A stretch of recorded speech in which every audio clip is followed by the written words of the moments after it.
Dawn Lewis here, and today I have an interactive spinner card, and this is for part of Club KennyK's 31 Days of Halloween. So let's get started.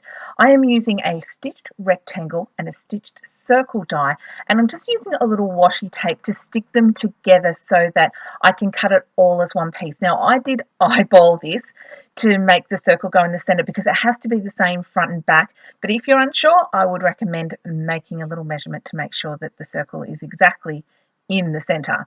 I'm using an A5 sized piece of just plain black cardstock, and I'm going to cut that die combo out twice. So I've got two pieces that fit together back to back, and that's going to hide the mechanism for the spinner inside. It also makes it double-sided, so it could be used as a tag or bookmark. But first, we're going to color. All of the Copic colors I'm using today will be linked on my blog. In fact, they're very similar to the Frankie home decor framed piece I did last year. I'll link to that video below as well, just in case you want a bigger piece of Frankie for your house this Halloween. So I'm using a mix of yellow, greens and greens for his face here, and you'll notice that each time I color on the top, I color the same section on the bottom, and my reason for that is if I was to color one entire Frankie head and then color the next Frankie head, I would lose that flow of exactly where I put which shade of which color, and both of them wouldn't be identical. And the point of the spinner card is to have them flipped. So you'll notice that Frankie at the top, his scar is on the right, but Frankie on the bottom, the scar is on the left. That's because this digital stamp, I've actually horizontally flipped it in Photoshop so that I have one of each and they're the exact same size. So we're coming in with darker colors and then going to move on to the scar. I've added a little R14 into a couple of shades of yellow, green and green on that scar.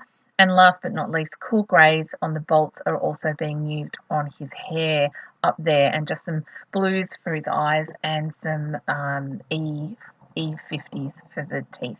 You know, because I'm pretty sure he's, dental hygiene's not high on the list of priorities for monsters. I don't know, maybe it is. I'm going to cut them both out with my Martha Stewart scissors. Just any kind of little fine scissors is good for fussy cutting. And just around the edge, because it is a spinner and it is out in the open, I'm using a 100, just a black marker to go all the way around. So now that all that work is done, I've dug into my embroidery floss, found a matching green. You could use gold or silver or black. I just happen to have a lot of embroidery threads because that's part of one of my favourite hobbies is cross-stitching and embroidery.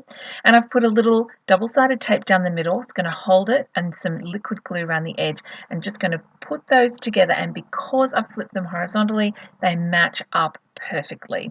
For my stamps, I'm using Darkroom Door's alphabet medley stamps. I really love these, and I thought they had that grungy look. I've taken the black foam pad out of my Misty, but it wasn't picking up the stamp, so I did put the little pad of grid paper that came with it back in, and that has done the job just perfectly.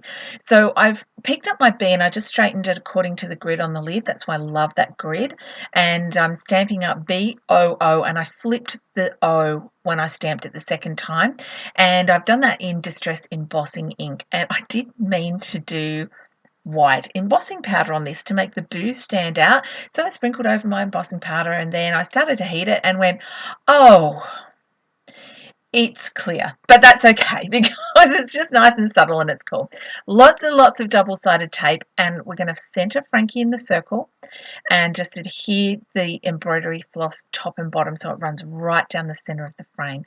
Now it's time to trim it off so that there's no thread sticking out at the top or bottom, and I'm going to reinforce it with some extra double-sided tape, both at the bottom and at the top. And the tape I was using was quite wide, so I've just trimmed it down and put it, used it to fill in space. And then we're just going to sandwich all of those innards so that you can't see the thread.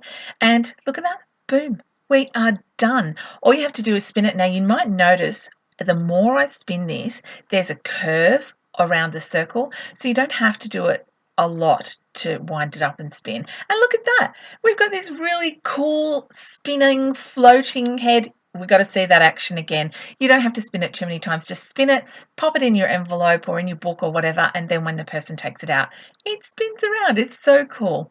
I do hope you've enjoyed this interactive Halloween Frankie card for KennyK Stamps.